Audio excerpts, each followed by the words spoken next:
தமிழ்நாட்டின் super star யார்? இந்த கேள்வி நான் கேட்டேன்னா தமிழ்நாட்டில் இருக்கிற எல்லாருமே ரொம்ப அழகாக பதில் சொல்லுவாங்க. கோடான கோடி மக்களின் ரசிகர், அதாவது இப்போ ரசிக்கும் ஒரு நடிகர்னா சூப்பர் ஸ்டார் ரஜினிகாந்த் அப்படின்னு சொல்லிட்டு எல்லாரும் சொல்லுவாங்க. இதில் பேசுறதுக்கு என்ன இருக்குது அப்படின்னு சொல்லுவாங்க. ஆனால் இதில் ஒரு வித்தியாசமான கருத்து நான் உங்களுக்கு சொல்ல போகிறேன். இன்றைக்கி தமிழ்நாட்டோட சூப்பர் ஸ்டார் யார் அப்படின்னு கேட்டால் இங்கே வார ஒவ்வொரு தமிழ் மக்களும் தான் அப்படிமே நான் எப்படின்னு நீங்கள் கேட்கலாம். இன்றைக்கி தமிழ்நாட்டில் பார்த்தீங்கன்னா பலவித கஷ்டங்கள் இருக்குது.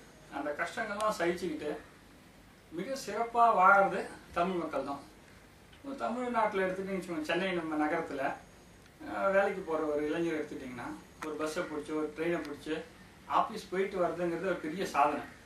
அந்த மாதிரி சாதனை பண்ணி தினைக்கும் காலையில் ஆஃபீஸ் போயிட்டு சாயந்தரம் வரைக்கும் வேலை செஞ்சு ராத்திரி நல்லபடியாக வீட்டுக்கு வந்து சேர்றா இருப்பாங்க. அவங்க எல்லாருமே சூப்பர் ஸ்டார் தான். அதே மாதிரி ஏற்கனவே சொல்லுவாங்க, இந்த ரேஷன் கடையில் போய் மண்ணெண்ணெய் கொடுக்குறாங்க, அரிசி கொடுக்குறாங்க, மற்ற பொருட்கள்லாம் கொடுக்குறாங்க. ஒன்றும் பார்த்தீங்கன்னா ஒரு பெரிய க்யூ நிற்கும். அந்த க்யூவில் நின்று பாடுபட்டு வாங்கிட்டு வந்து வீட்டுக்கு பொருளை சேர்க்கிறாரு பாருங்க, அவர் ஒவ்வொருத்தருமே சூப்பர் ஸ்டார் தான். இந்த மாதிரி பலது சொல்லிக்கிட்டே போகலாம். இந்த மாதிரி அரசாங்கமே பார்த்தீங்கன்னா சாராய வியாபாரம் பண்ணுது, மது வியாபாரம் பண்ணுது. இதுக்கு கோடிக்கணக்கான பணங்கள் சம்பாதிக்கிறாங்க. இந்த கோடிக்கணக்கான பணம் சம்பாதிக்கிற அரசாங்கத்துக்கு விட்டில் பூச்சி மாதிரி அழிஞ்சு போகிறது யாரு? ஏழை குடிமக்கள் தான். இந்த ஏழை குடிமக்கள் நிறைய பேர் என்ன பண்ணுறாங்க?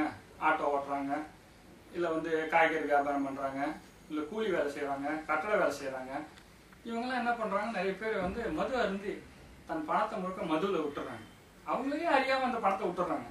கஷ்டப்பட்டு உயிர் கொடுத்து வேலை பண்ணி சம்பாதிக்கிறாங்க. சம்பாதிச்ச பணத்தில் சில பேர் என்ன பண்ணுறாங்க? இந்த மாதிரி மது அருந்தி அதில் உடம்பும் கெட்டு போய் மனசும் கெட்டு போய் சாலை ஓரத்தில் விழுந்து இது பண்ணுறாங்க.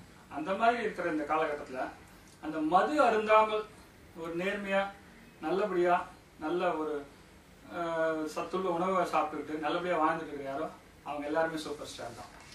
அதே மாதிரி பார்த்தீங்கன்னா சூப்பர் ஸ்டார் ரஜினிகாந்தே சரி, ஸ்டைலாக சிகரெட் பிடிப்பார், இப்படி தூக்கி போடுவார், அப்படி தூக்கி போடுவார், என்னமோ பிடிப்பார். ஆனால் அந்த சூப்பர் ஸ்டார் பார்த்து நம்ம அசந்து போகலாம். ஆனால் அதெல்லாம் பார்த்த பிறகும் நான் சிகரெட்டை கையிலேயே தொடமாட்டேன், புகையிலை சமாச்சாரத்தை கையிலேயே தொடமாட்டேன் அப்படின்னு சொல்லிட்டு மன உறுதியோடு இருக்கிற ஒரு கல்லூரி மாணவரோ இளைஞரோ சூப்பர் ஸ்டார் தான்.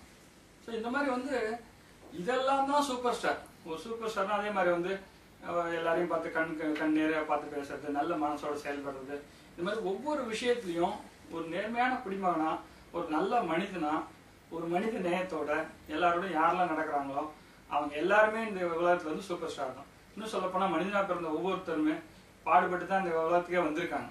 அதுக்கப்புறமும் பாடுபட்டு தான் ஒவ்வொரு நடவடிக்கையிலையும் வெற்றிங்கிறத கனியை அடையிறதுக்கு சாதாரண விஷயம் கிடையாது. 2000 ரூபா சம்பளக்காரதா இருந்தாலும் சரி, 2 கோடி ரூபா சம்பாதிக்கிற ஆளா இருந்தாலும் சரி, அந்த வெற்றி கனியை அடைஞ்சு ஒவ்வொரு நிலைமையா தாண்டி போற ஒவ்வொருத்தருமே சூப்பர் ஸ்டார் தான். அதனால தமிழகத்துல நம்ம அனைத்து தமிழ் மக்களுமே சூப்பர் ஸ்டார்னு சொல்லி கருத்தை முடிச்சுக்கிறேன். வணக்கம்.